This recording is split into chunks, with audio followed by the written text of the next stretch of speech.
Signé avec Ralice à l'instant pour vous accueillir dans la balade matinale. C'est un plaisir de vous retrouver en ce début de semaine, une semaine que je nous souhaite à tous très très riche en bénédictions. Alors, je suis Joanita Blaboutri, mes invités, Monsieur Tatayao Amitoinino, il est le directeur de l'OADEL. Bonjour monsieur. Bonjour madame. Comment allez-vous? Très bien. Un plaisir de vous avoir avec nous sur ce plateau. Merci. Également sur ce plateau de la balade matinale, Angeline Mouzou, entrepreneur et responsable de Angeline Intérieur et Mode. Bonjour madame. Bonjour. Un plaisir également. Je suis très bien et vous-même. Un plaisir est partagé. Voilà. J'espère que vous êtes à l'aise sur le plateau. Très bien, ça va. Alors, installez-vous confortablement. Moi, je vais servir un bon petit déjeuner à nos auditeurs, histoire de leur permettre de ne pas partir au boulot, le ventre vide. Et puis, on va se retrouver pour parler du thème qui nous rassemble ce matin. Alors, ce matin, qu'est-ce que nous vous proposons? Allez, on découvre. Je vais vous conseiller des œufs. On va manger des œufs ce matin. On connaît tous les bienfaits des œufs, n'est-ce pas? Sinon, je reviens là-dessus. Après la recette de ce jour. Alors, facile et rapide à préparer, l'omelette est une recette qui n'a de cesse de nous régaler. Les jours de flemme, comment faire une omelette maison? Il suffit de casser et battre quelques œufs, de les assaisonner, puis de les faire cuire à la poêle ou bien au four avec la garniture de son choix. Il y en a qui aiment manger les œufs avec des jambons, avec des saucissons ou encore avec de la pomme de terre. Vous pouvez le faire donc de façon un peu extraordinaire en ajoutant tous les ingrédients que vous aimez, que ce soit du jambon, que ce soit du fromage, que ce soit des pommes de terre ou des lardons, du saumon ou encore d'autres ingrédients. Préparez votre omelette selon les ingrédients que vous aimez. Ajoutez-y quelques herbes fraîches, j'entends là des feuilles de menthe, des feuilles de persil, et inspirez-vous de tout ce que vous aimez manger comme fruits et légumes pour assaisonner votre omelette. Alors, l'œuf est également très bon pour la santé, pour ceux-là qui voudraient avoir beaucoup d'intelligence. Vous avez intérêt à en consommer. Le jaune d'œuf est une excellente source de protéines. Celles-ci contiennent tous les acides aminés essentiels, dont la lysine et la méthionine. L'œuf contient aussi de nombreuses vitamines, à savoir la vitamine A, la vitamine D, la vitamine E, ainsi que les vitamines B2, B5, B9 ou encore B12. Voilà donc les bonnes raisons pour consommer donc votre œuf ce beau matin, que ce soit au plat ou assaisonné avec différents d'autres légumes. Ce sera votre choix, mais l'œuf est bon pour tout le monde et pour tous les âges d'ailleurs. Bon appétit si vous avez apprécié la recette du jour, et nous sommes de retour dans la balade matinale pour parler de consommation locale avec le directeur de l'OADEL et puis Madame Amouzo Angeline. Alors on va commencer d'abord par découvrir un tout petit peu Madame Amouzo Angeline, qui est entrepreneur responsable de Angeline. C'est quoi Angeline? Angeline, c'est une marque de linge de maison. D'accord. Qui se fait avec le textile, je vais dire africain, pas seulement togolais. Africain, il s'agit de tous les tissés de l'Afrique de l'Ouest et de toutes les techniques de teinture de l'Afrique de l'Ouest. Chez nous, c'est souvent un blabla, voilà, mais on va dans les indigos, on va dans les sotiba pour aller dans le Sahel. Donc, essentiellement, c'est ce que nous faisons. D'accord. Et il y a un volet mode. Okay. Et on travaille essentiellement avec le coton. Il fait chaud en Afrique, donc on utilise le coton blanc pour que ça soit plus aérien. Et je suis également vice-présidente de AWEB Togo, qui est une association régie par, qui est sous la coupole du département américain, c'est-à-dire on travaille beaucoup avec les Américains, parce qu'en fait c'est un projet qui émane d'un département d'État sous l'initiative de Hillary Clinton. Donc, ça fait depuis 2017 que nous sommes là et voilà. D'accord. Voilà, je vais demander également à monsieur le directeur de nous parler un tout petit peu d'OADEL pour ceux qui ne savent pas ce que c'est. En définition, c'est l'Organisation pour l'alimentation et le développement local. OADEL, c'est une ONG, une organisation non gouvernementale qui existe depuis 20 ans. Nous développons 4 programmes au Togo, notamment l'éducation à la nutrition et au droit à l'alimentation, l'appui à la filière de la transformation agroalimentaire, la revalorisation des aliments locaux et la distribution des produits alimentaires locaux togolais. L'idée étant qu'il faut un changement de mentalité des consommateurs pour apprécier plus les produits locaux que importés. Une fois qu'ils apprécient ces produits-là, ils cherchent à les consommer. Donc, il faut développer le filet de la transformation et rassurer les consommateurs que les produits locaux sont de très bonne qualité. Et nous accompagnons dans l'ensemble des transformateurs dans tout ce qui est démarche qualité et certification des produits agroalimentaires. Quand nous parlons de produits locaux, il ne s'agit pas seulement des produits qu'on peut trouver dans les rayons, mais il s'agit de ce qui se trouve aussi dans les assiettes. Donc, nous essayons de voir comment on combine autrement les produits locaux pour en faire des mets innovants. Par exemple, faire de la salade avec la patate douce au lieu de pommes de terre importées. J'ai vu votre petit déjeuner avec les œufs. C'est très intéressant, mais il faut savoir qu'on peut le faire avec des saucisses locales, avec du jambon local, la patate douce ou l'igname même en lieu et place des pommes de terre importées. Et il faut aussi faire en sorte que les produits locaux soient disponibles pour l'ensemble des consommateurs et non pas seulement pour une certaine classe. Alors, je vais vous prendre au mot. D'ici la fin de l'émission, vous allez me donner une recette spéciale à base de patates douces ou encore je ne sais quel autre légume que nous allons proposer à nos auditeurs par après. Et justement, ce qui nous rassemble ce matin, c'est la consommation locale. Comment rendre les prix des produits locaux plus accessibles, plus abordables. D'abord, est-ce que c'est possible de rendre ces prix abordables, monsieur le directeur? Théoriquement, c'est possible, mais le chemin est long. Mais quand on parle de prix abordables, je crois que souvent le consommateur, il fait des comparaisons. Bien sûr. Par rapport aux produits importés et par rapport à sa propre poche. Effectivement. Maintenant, il faut voir, quand on parle de produits importés, comprendre pourquoi ces produits-là coûtent moins cher quand ils sont sur nos marchés que nos propres produits locaux. Pourquoi est-ce que ça coûte aussi cher?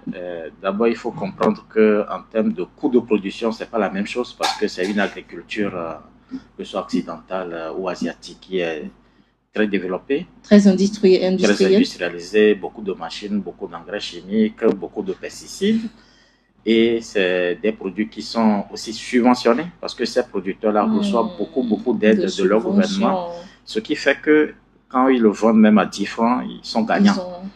Donc, ce qui fait que ces produits, malgré tous les coûts investis, malgré que ça soit transporté sur de très longues distances avec tout le système de conservation, de stockage, etc., arrivent sur nos marchés moins chers. Maintenant, il faut que le consommateur comprenne ça pour dire que ces produits qui arrivent sur nos marchés, qui bénéficient de tout ça, ne sont pas de meilleure qualité. Bien sûr. Ça, c'est un premier élément. Une fois qu'on comprend ça et qu'on comprend aussi qu'on mange pour notre propre santé, on se dit, même si le produit coûte moins cher, il faut faire attention parce que ça détériore ma santé. Ça, c'est un premier élément. Le second élément, pourquoi ça coûte les produits locaux coûtent beaucoup plus cher, parce que chez nous, effectivement, même si l'État fait un effort, ce n'est pas suffisant. Donc, il n'y a pas de subvention, même avoir du crédit auprès des banques pour l'agriculture, c'est très difficile. C'est pas évident. L'autre aspect, d'autres facteurs de production sont très difficiles. L'accès à la terre, on n'a même pas de très grande surface, on n'a pas beaucoup de machines. Le fait aussi que, même au niveau de la transformation, le coût de l'électricité, ça fait qu'effectivement, ces produits qui arrivent sur le marché coûtent beaucoup plus cher, même si c'est produit chez nous. Donc, voilà autant de facteurs qui font que ces produits sont chers. Mais attention, ça, c'est important qu'on précise. S'il faut comparer, il faut toujours comparer deux choses. Comparables. Voilà, deux choses comparables. Prenons un jus d'ananas. Souvent, les gens ils vont comparer le jus d'ananas au Coca-Cola, donc les boissons de la brasserie en général. Mais ces boissons, en général, ce n'est pas le jus d'ananas. C'est différent. Même côté de fruits, ce n'est pas du jus d'ananas. Donc, il ne faut pas faire ce genre de comparaison. Mais si vous voulez aller dans les détails, vous allez trouver que ces boissons qui sont industrielles, en fait, c'est de l'eau, c'est des colorants, c'est du sucre, c'est tout. Alors que le jus d'ananas, il faut voir le producteur qui a travaillé tout un an pour récolter l'ananas, transporter, stocker et vendre. Le transformateur, il prend, il découpe, il transforme, il met dans de la bouteille et il met ça sur le marché. Donc, ce n'est pas le même processus. Donc, on ne peut pas comparer ces coûts. Mais si vous prenez un jus d'ananas qui vient de l'Europe, d'abord, l'ananas, on ne cultive pas ça en Europe. Il faut voir comment ils produisent ça. Où est-ce qu'ils trouvent l'ananas pour le produire. Mais quand vous allez dans les supermarchés, vous trouvez une boîte d'ananas, généralement c'est en bouteille de 1 litre. C'est 1000 francs, 1200. Comparé par rapport la bouteille d'ananas chez nous, 25-30 centilitres à 500. Je crois que c'est pas si cher que ça. Le choix est clair pour celui qui n'a pas autant de moyens. Exactement. Mais pourquoi est-ce que nous ne produisons pas aussi industriellement? Pourquoi nous n'avons pas autant de subventions? Gardez la réponse. Je reviens à vous tout à l'heure. Alors, Madame Angeline, quels sont les obstacles que vous rencontrez en tant qu'entrepreneur togolais à la consommation de vos produits, qui sont locaux, bien sûr? Oui, je vais surfer un tout petit peu sur les problématiques relevées par monsieur le directeur de OADEL. Mais c'est fondamentalement ça le souci, c'est-à-dire parce que nous on produit, donc on a tendance à jeter un peu l'opprobre sur la consommation. Les gens ne consomment pas nos produits. Mais une fois que nous-mêmes on se met dans la peau du consommateur, on a les mêmes réflexes. Voilà. C'est-à-dire, je produis une parure de lit. Même si je prends le textile ici ou à côté au Bénin pour avoir du coton, je ne peux en aucun cas avoir les mêmes prix que des parures de lit qui sortent d'une chaîne de production industrielle. Je n'ai pas les mêmes coûts. Je n'ai pas les mêmes facilités de production. La capacité de production de ces chaînes industrielles sont énormes. En une journée, ils peuvent vous sortir 10 000 pièces. Donc, je ne peux pas, sur le plan prix, me mettre à leur niveau. Maintenant, je vis dans le même environnement que tout le monde. Je suis togolais, je vis là. Maintenant, je demande à un Togolais de consommer mes produits. En même temps que je lui demande, je dis c'est parce que moi je crée de l'emploi, ce qui est le cas. Moi je crée de la valeur ajoutée à tout le processus traditionnel que j'utilise pour la création de mes maisons. Je lui demande d'acheter mes produits. En même temps, il n'est pas dans ta peau, il ne peut pas comprendre ce qui motive ça. Et quand on demande qu'est-ce qu'il faut faire pour que nos produits soient attractifs, on produit des choses de bonne qualité. Bien sûr. On essaie autant soit peu de ne pas mettre des additifs, je parle en agroalimentaire, des additifs, des engrais pour que les produits soient sains. Aujourd'hui, je pense qu'il faut trouver un marché à l'international. Des marchés qui sont en mesure de consommer nos produits en mettant à côté, c'est des produits sains et qui ont les ressources. En fait, le marché, c'est le marché qui est en mesure de consommer tes produits, quel que soit le prix. D'accord. On a perdu nos consommateurs locaux parce qu'on nous demande, par exemple, en agroalimentaire, d'avoir des certifications, d'avoir un branding, je vais dire sexy. Oui. Tous ces coûts-là, ajoutés déjà à une production, je vais dire artisanale, font que nos prix explosent sur notre marché. Bien sûr. Nos prix explosent. Ma grand-mère a toujours consommé le gingembre, l'épice, et j'ai appris avec elle. Mais elle ne voit pas l'intérêt quand elle achète le tubercule, que ça soit de l'anis qu'elle vient écraser ou que ça soit de l'anis écrasé au marché et qu'elle en achète en petite quantité pour sa consommation quotidienne, elle ne voit pas l'intérêt de dire bah oui, parce que c'est certifié, parce que l'emballage est sexy, parce qu'il y a un branding, parce qu'il y a un marketing et tout, et que elle va l'acheter 3 ou 4 fois plus cher. Non. On a perdu nos trucs parce qu'on a des exigences, des standards qui, en fait, ne profitent pas au consommateur local. On ne peut pas consommer local, il faut penser également au consommateur local. Ah, ouais. On est dans un processus de mettre les choses au niveau international. Mais ce n'est pas l'international qui consomme nos produits. On demande une certification, je sais, pour des normes d'hygiène et de trucs. Oui. Mais la personne on est issu d'une génération qui est allée au marché, qui achète de l'anis, qui achète des épices, qui achète, voilà, et qui vient écraser à la maison. En épices, elle se dit, mon budget est de 300. Maintenant, on fait des packages de 1000 francs, 2000. Elle n'en voit pas l'intérêt. Ouais. Alors que le producteur, oui, il y a tout ce processus, il va au marché, il fait machin. Après, du coup, on lui dit certification, branding. Mais on est dans un dilemme. Bien sûr. Il y a le producteur qui est là. Il y a le consommateur qui est là. Comment trouver l'équilibre? L'équilibre, je pense que aujourd'hui, moi, c'est une idée géniale de mettre en exergue toute la production locale avec l'accompagnement du ministère du Commerce et de l'Artisanat et qui travaille beaucoup pour mettre. Mais aujourd'hui, il faut aller trouver le consommateur à l'international. Parce que c'est un marché mature qui peut consommer des produits qu'on fait. C'est nul n'est prophète chez soi, tout simplement. D'accord. Monsieur le directeur, vous avez écouté Madame Angeline développer donc les obstacles. Et en même temps, elle comprend que ces obstacles soient naturels. Je pense que on doit se tourner vers un autre marché si on veut quand même que la consommation soit plus accrue. Oui et non. Oui, parce qu'effectivement, le marché international, comme elle le dit, c'est un marché mature. Des gens, ils comprennent, ils cherchent la qualité. Et des gens qui ont aussi des moyens, que ce soit la diaspora ou bien les consommateurs de ces propres pays-là qui veulent consommer africain. Mais je crois que pour nous, en tout cas par rapport au ADEL, la vision que nous développons, c'est que les produits locaux doivent nourrir avant tout les Togolais.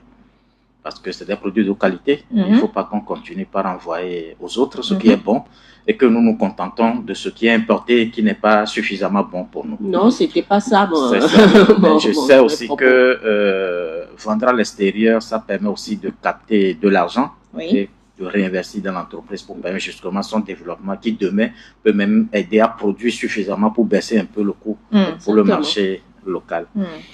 Mais il faut dire que nous, en diagnostiquant le travail des unités de transformation agroalimentaire, et comme elle le dit, en réalité se pose un problème de segmentation du marché. Parce qu'effectivement, comme elle a si bien décrit, la bonne mère ou la bonne femme qui est à la maison, elle ne peut pas comprendre pourquoi on augmente le prix de l'épice qu'elle autre. Elle a l'habitude d'acheter d'écraser, c'est le même goût, c'est la même fonction. Donc ça veut dire que dès lors qu'on met un certain nombre de valeurs ajoutées, on s'adresse à une certaine classe et non plus justement à des femmes ou des consommateurs lambda. Maintenant, comment aller se positionner sur ce marché-là? Parce que ce qui amène aussi la problématique de la consommation des produits locaux, c'est qu'on voit qu'il y a une classe émergente, qu'on appelle la classe moyenne, qui de plus en plus va faire ses courses, non plus au marché traditionnel, mais dans des supermarchés. Et on convient que les produits bruts ne peuvent pas se retrouver sur ces supermarchés-là. Donc, il faut aussi mettre des produits qui ressemblent aux produits importés pour pouvoir avoir une part de marché. L'autre chose, c'est qu'aujourd'hui, la classe moyenne là, qui se développe a envie aussi de pouvoir ressembler entre griffes au blanc, de pouvoir cuisiner assez vite et n'a plus le temps parce qu'elle va aussi au boulot. Elle a ses activités de venir prendre, décortiquer, éplucher, écraser, etc. Donc, la rapidité qu'elle souhaite faire aussi qu'effectivement, le marché des produits locaux peut s'adresser à une certaine classe. Maintenant, tout le problème, c'est comment on arrive à s'adresser à cette classe, comment on arrive à capter l'intention à cette classe, comment on arrive à positionner les produits pour en faciliter l'accès à cette classe-là. Et pour nous, c'est toute une problématique que nous, à Ouadel, on développe et on a fait l'expérience à différents niveaux avec des unités de transformation sur ce qu'on appelle le marketing. Parce que beaucoup en entendent parler, mais beaucoup ne savent pas ce que c'est et ne savent pas comment le mettre en œuvre. Et j'avoue qu'en ayant fait l'expérience avec des dames qui font la production du pain local avec le sorgho, le soja ou le manioc, on l'a fait aussi avec un certain nombre d'unités de transformation qui font des liqueurs, des farines, on en a vu qui ont augmenté sur un laps de temps leur chiffre d'affaires de plus de 30%. Donc toute la question est comment ces unités-là dégagent de l'argent pour se faire former, pour mettre en place un plan marketing, un plan de communication et avoir aussi des ressources humaines dédiées au marketing. C'est très important. C'est tout ça qui fait que effectivement la problématique du marché du local, c'est assez complexe et c'est dur. Voilà donc la complexité du consommer local, mais on va pas baisser les bras, n'est-ce pas? Il faudra quand même mettre les moyens qu'il faut pour permettre à cette population locale de s'intéresser à ces produits locaux avant de les importer à l'international, n'est-ce pas, Angeline? Oui, tout à fait. On ne baisse pas les bras. C'est que on a, je dis, à tout casser, on est 8 millions au Togo. La classe moyenne émergente, même si elle augmente, bon, on va être, je vais dire, gentil, on est 2 millions. 2 millions. Je vais dire, ce ne sont pas les statistiques. Oui, moi, je fais une projection. Il y a 2 millions de personnes susceptibles. Ils peuvent se permettre, de consommer nos produits. Nous sommes combien d'entrepreneurs? ça reste à voir. Exactement, c'est-à-dire ne serait-ce que dans les, je vais dire, en agroalimentaire. Il y a combien, monsieur le directeur peut-être va avoir une idée de combien de personnes dans votre association. Parce que moi, je suis AWEP, nous sommes une trentaine de femmes. Il y a au moins, je vais dire, 25 qui sont dans l'agroalimentaire, dans la transformation. Sur le plan national, je ne sais pas ce que ça peut représenter. Est-ce que on pense que 2 millions de personnes constituent un marché pour, je vais dire, 200 entreprises qui produisent en fait la même chose? Surtout qu'il y a la concurrence. Il y a la concurrence qui nous viennent et qui, bon, vous prenez, je ne sais pas, des épices, je ne vais pas faire la publicité pour mes chers amis de l'autre côté de l'océan, qui font peut-être 80 grammes avec le truc, joli packaging, machin, qui vous revient peut-être dans le même ordre de prix, qui est accessible, et que de l'autre côté, le visuel est important. On a le packaging de nos sœurs, compact, il faut ouvrir, et systématiquement, les gens vont. Le marché de 2 millions là est partagé entre 200 entreprises qui produisent la même chose et les produits importés. Est-ce que ceci constitue un marché? Est-ce qu'il peut y avoir de la croissance pour ces entreprises? C'est dans ce sens que je dis qu'il faut aller trouver le marché là où il est. Je ne dis pas que le Togolais ne doit pas consommer local ou ne doit pas consommer des produits sains. Ils le font déjà. Sauf qu'avec toutes les exigences, je vais dire internationales, qui se rajoutent à la production locale, ça fait que nos prix ne sont pas compétitifs. Soyons honnêtes vis-à-vis de nous-mêmes. On produit quelque chose de bonne qualité.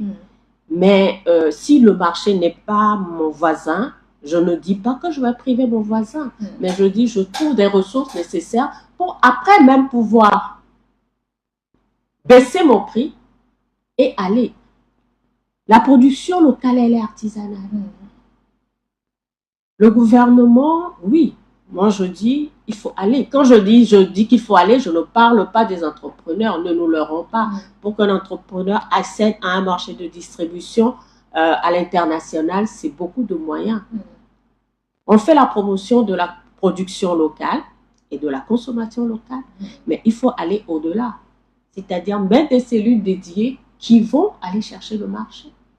Organiser, il y a une organisation qui est là, organiser les entrepreneurs dans l'agroalimentaire, parce que c'est ça qui, en fait, occupe beaucoup de... Moi, je suis dans le linge de maison, on me dit que je suis dans le luxe. Je l'accepte, mais je dis que c'est quand même quelque chose de pratique. Pour permettre à ces entrepreneurs-là d'accéder à ce marché-là, il faut avoir des cellules dédiées. Il faut avoir, une cellule au sein du ministère qui dit, voilà, cette année, et après, au lieu de dire, il y a cette marque, mettez-vous ensemble. Produisez une marque et que quand on va aller voir les distributeurs à l'international, voilà ce truc-là. C'est-à-dire, si on fédère tout ça, on a une marque. C'est-à-dire, la certification se fait sur un produit. Donc des pistes de solutions à explorer. À explorer pour que, voilà, on commence quand même à sortir la tête un peu hors de l'eau. Parce que c'est compliqué, hein. Moi, je dis, mon prochain projet, c'est d'avoir l'entrepreneuriat, les anonymes, les entrepreneurs anonymes, pour pouvoir vraiment mettre sur la table toutes les difficultés que les entreprises, les TPME rencontrent.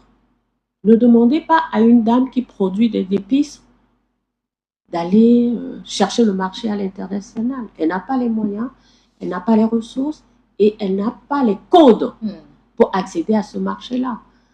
À côté, oui, la consommation locale, si 2 millions peut être un marché, moi je ne pense pas, mais voilà. Monsieur le directeur, quelles sont les initiatives locales qui existent déjà à votre niveau à l'OADEL, qui peuvent permettre donc la consommation locale avec des prix, on va dire, abordables?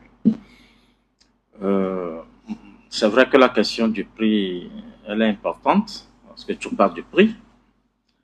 Le produit peut être bon, mais si le consommateur n'a pas les moyens, vous avez beau faire, il ne va pas acheter.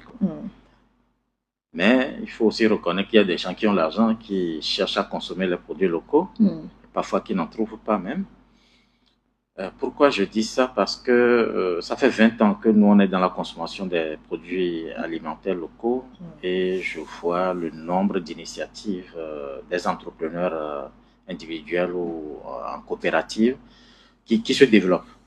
À l'époque, bon, je ne vais pas dire qu'on était la seule organisation, mais on était presque la seule organisation pour promouvoir ces produits locaux et avoir créé la toute première boutique bar-restaurant des produits alimentaires locaux, qui est à la Bobar au niveau de la lagune de Baie.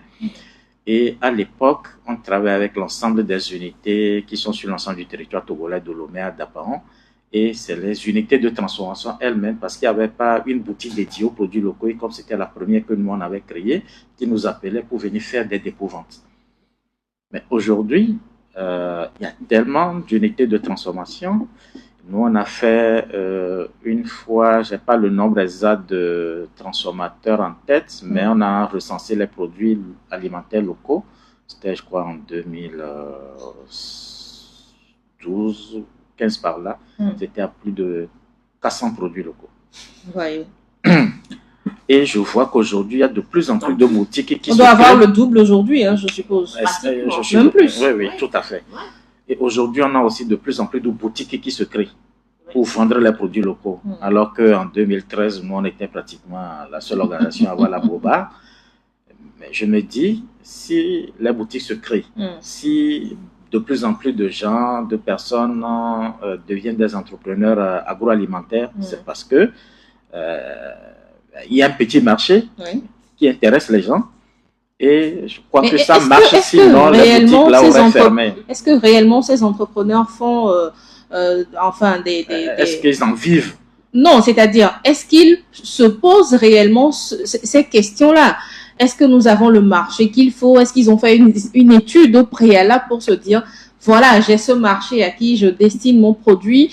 Après un temps, ça n'a pas marché. Qu'est-ce qu'il faut refaire? Est-ce qu'ils se posent réellement cette question? Pas toutes. Il y a certains qui le font, mais pas toutes. Mais moi, je pars du principe que si vous avez une unité agroalimentaire qui existe, ça fait 10 ans, ça suppose que elle est plus ou moins rentable. C'est pour ça qu'elle tient. Donc ça veut dire que... je ne donnerai pas ma main au feu. Parce que j'en ai connu, en fait, j'en ai connu qui ont disparu. Et il y en a aussi qui vont puiser dans leurs économies pour toujours venir alimenter ça commerce. On se dit, des fois c'est mortifère cette histoire de dire il faut que ça tienne. Voilà. Donc, oui, on n'a pas de fonds de roulement, un truc comme ça, on va chercher pour renflouer l'entreprise et tout. Et les gens vont dire, mais ça fait 10 ans qu'il est là. Mais ça fait alors 10 que ans réellement, ça parce que 10 ans que ça réussit. Oui, ça fait 10 ans que la personne trime. Voilà. En se disant, je vais y arriver. AWEP a une boutique qui vend des produits locaux.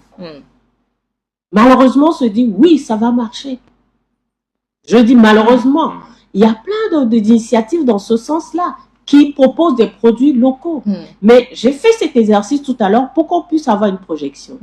2 millions de consommateurs. On peut dire, ce n'est pas, quand on dit ce n'est pas disponible, c'est, je regarde ça avec un peu de recul. Aujourd'hui, en tout cas pour l'agroalimentaire, il y a plein d'initiatives. En plus des gens qui, de manière personnelle, ont le truc. Sauf que le problème, c'est le problème de prix et de la taille du marché. Oui, mais on n'a que le Togo.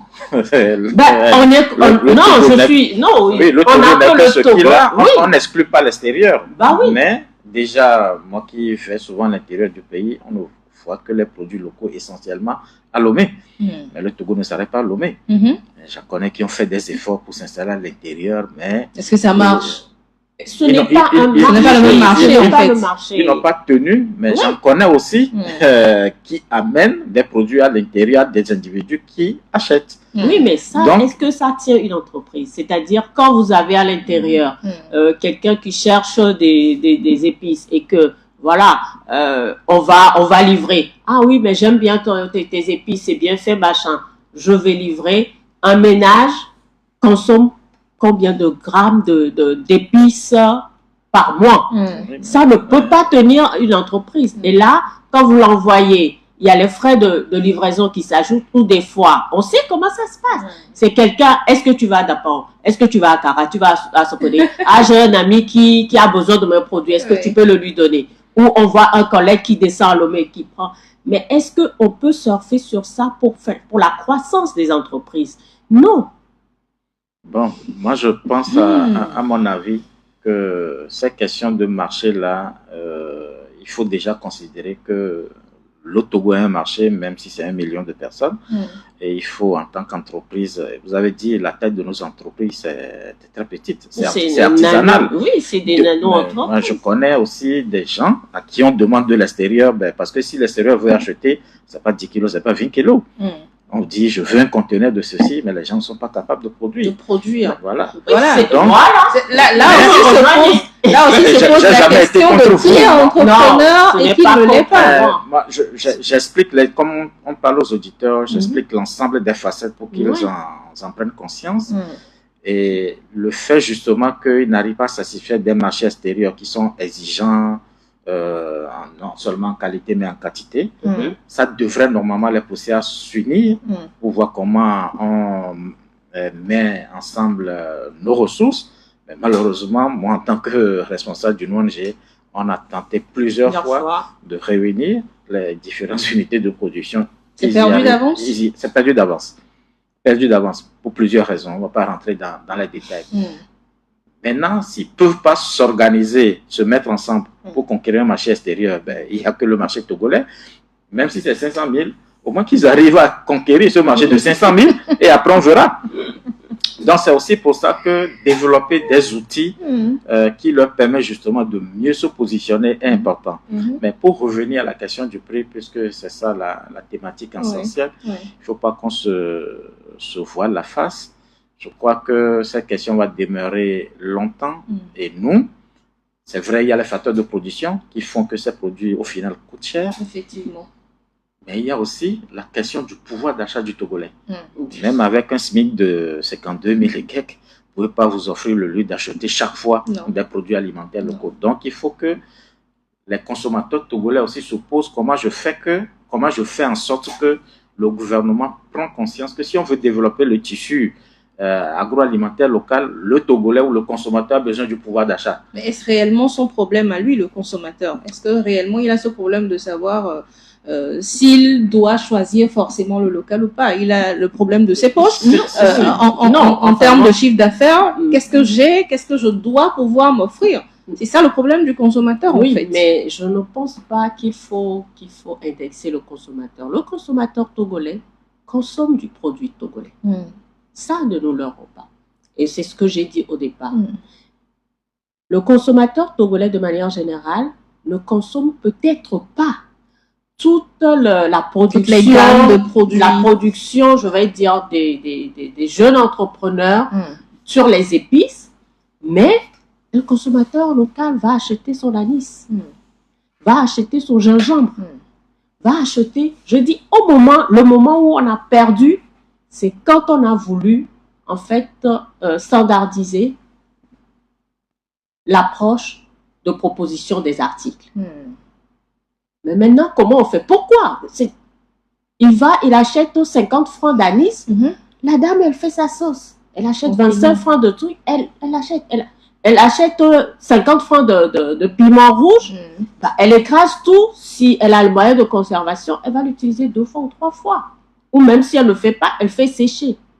Sauf que quand on commence à le mettre dans un paquet, dans un packaging, dans une boîte, avec une étiquette, scellée, avec une certification, en ce moment-là, on perd le consommateur local. Est-ce qu'il faudra éviter donc de mettre en bouteille, de rendre cette bouteille jolie, de mettre un prix plus élevé et plutôt le faire modernement, un tout petit peu artisanalement et puis le proposer ainsi aux consommateurs? Est-ce que je ne suis pas en mesure de prendre cette décision-là à la place d'un entrepreneur?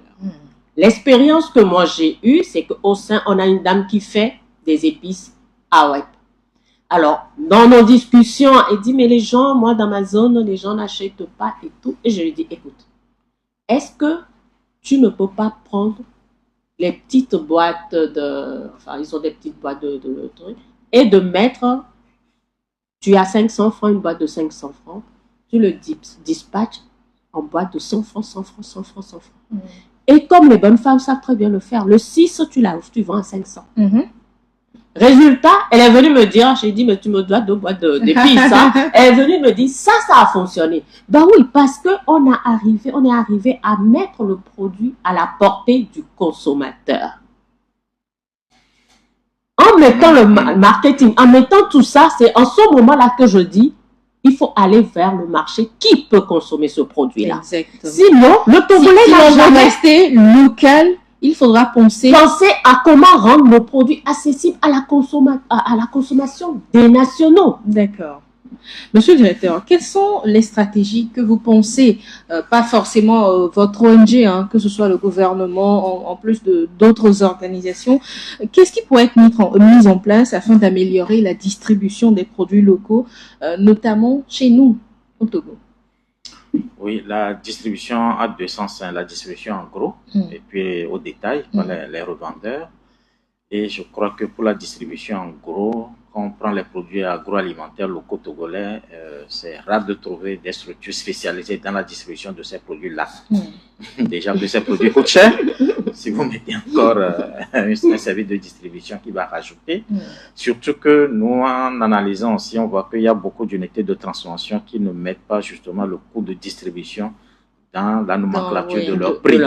Ce qui fait que ça devient très difficile pour quelqu'un qui veut. Mais au Adel, nous, on a promis une entreprise qu'on appelle Boba Distribution qui essaie de faire la distribution de ces produits-là. On a à peu près une vingtaine de produits qu'on distribue dans une centaine de boutiques à Lomé.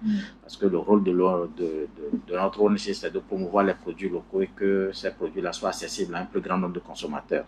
Donc, on fait l'effort. Mais effectivement, il y a beaucoup de problèmes. Ça reste compliqué. Très compliqué. Et l'autre aspect, c'est, comme elle a dit, hein, ces conseils-là de pouvoir s'adapter à la bourse du consommateur est important, d'où l'étude du marché au préalable pour voir je m'adresse à quel consommateur et comment je fais mon produit pour que le prix lui soit adapté. Et on aurait même dû commencer par la définition de produits locaux, parce que tout le monde dit produits alimentaires locaux, mais on n'a pas forcément la même définition, la même compréhension. Quand vous prenez par exemple de l'orange, c'est un produit local. Quelqu'un peut l'acheter à 25 francs, le manger, il dit je mange local.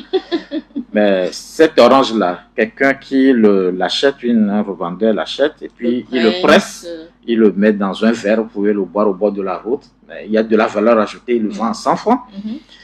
Mais ce même orange-là, on peut le prendre et puis presser en bouteille, étiquette, tout, mettre ça dans le supermarché. 1500. Voilà, c'est pas le même prix. Mais quand vous regardez, chaque fois la chaîne s'allonge, d'autres valeurs ajoutées s'y rajoutent. Ça crée plus d'emplois et plus de richesses.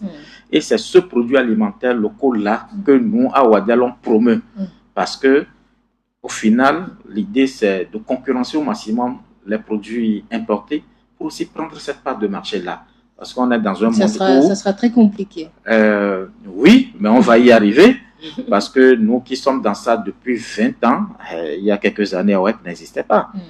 Si AOEP n'existait pas, ça veut dire que tous ceux qui achètent les produits locaux promis par AOEP se tourneraient vers les produits importés.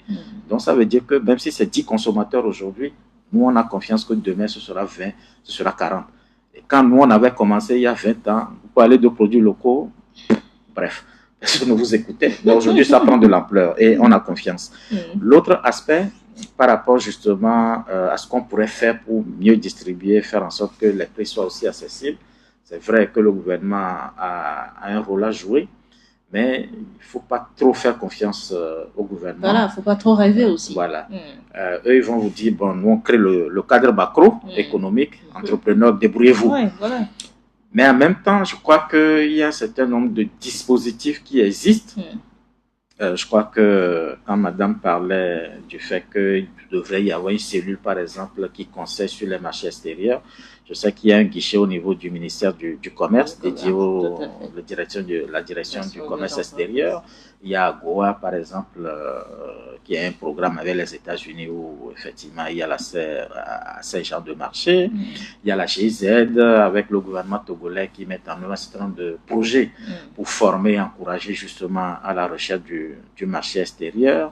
Actuellement, même, il y a un projet américain qu'on appelle Profit, qui veut aussi promouvoir 3 filières au Togo, gombo, manioc et puis piment, et s'adresser non seulement au marché international, mais sous-régional et national. Donc, il y a quelques initiatives et il faudrait aussi que les promoteurs agroalimentaires aient du temps pour aller chercher l'information. Malheureusement, on voit qu'il y a un problème de ressources humaines parce que c'est le directeur ou la directrice qui est chef de production, qui est comptable, qui est commercial, distributeur. Et ça va de soi. Voilà, ça va de soi dans le contexte où c'est aussi pour ça que c'est important que les gens s'associent pour créer des services uniques. Peut prendre une personne qui travaille pour 3-4 entreprises. Quand on prend les productrices ou producteurs d'épices aujourd'hui, il y en a une bonne trentaine ou une cinquantaine au Togo. Voilà. Je pense qu'elles peuvent s'associer ou ils peuvent s'associer déjà pour commencer par créer. Voilà, nous-mêmes en tant qu'ONG, ça fait 20 ans qu'on existe et beaucoup d'entrepreneurs savent que OADEL est spécialisé dans la promotion des produits locaux.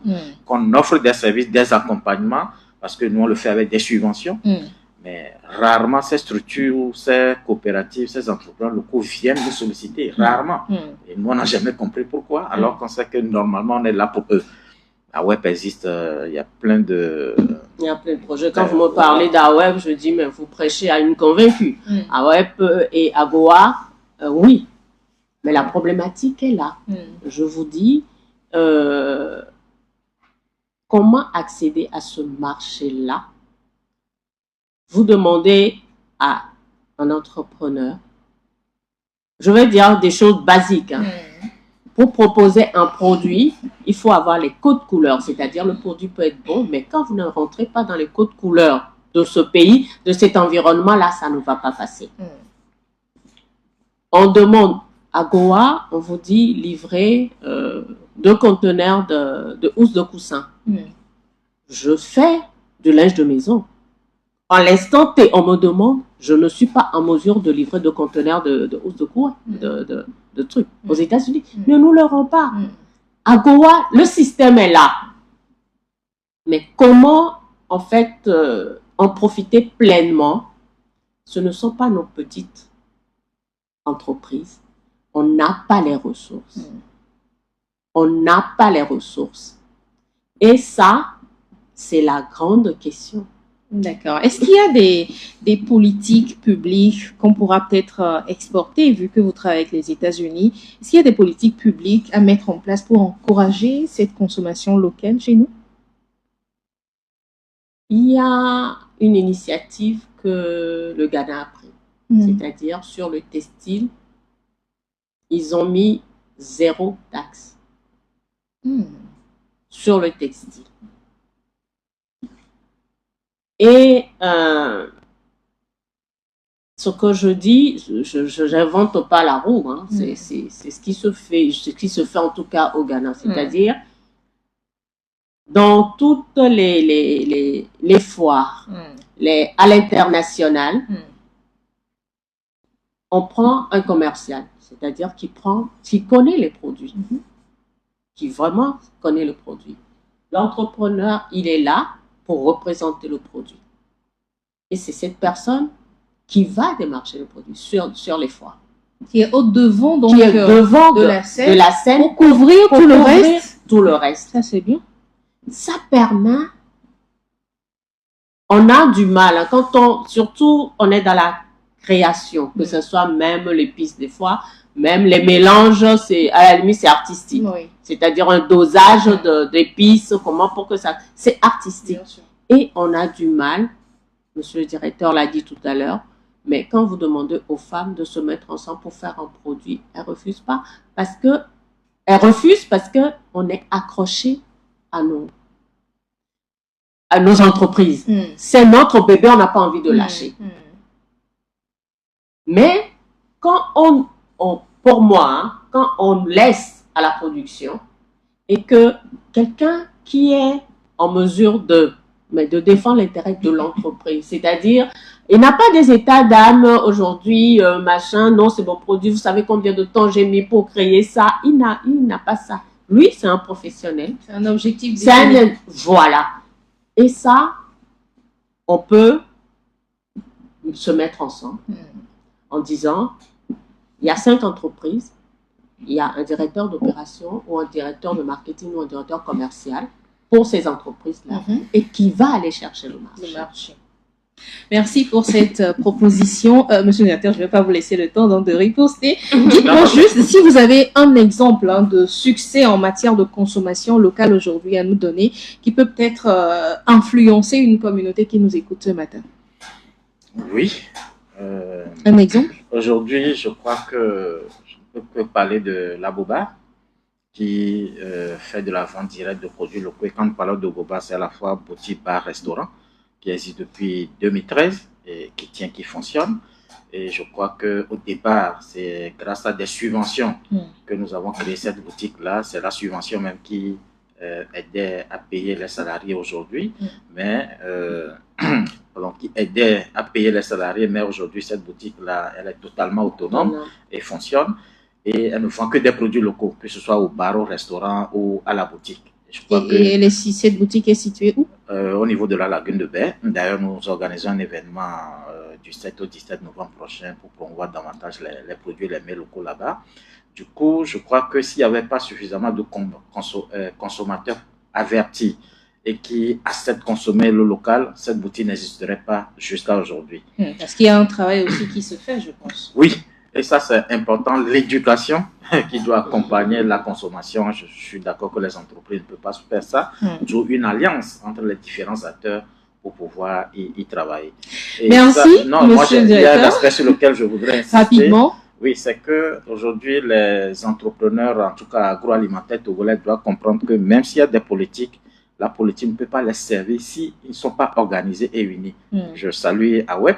On voudrait qu'il y ait au moins un réseau national, même si chaque structure peut garder son identité pour porter la voix vis-à-vis du politique, pour faire le plaidoyer, pour qu'il soit mieux entendu et accompagné. Le message est passé, Madame Angeline Namouzo. Merci d'être passée dans cette émission.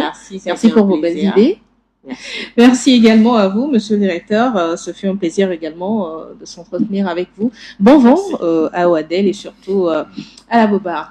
C'est fini pour aujourd'hui. La balade matinale va vous retrouver le mercredi à partir de 8h. Portez-vous bien et surtout essayez de consommer le local. Bye bye. Bye bye.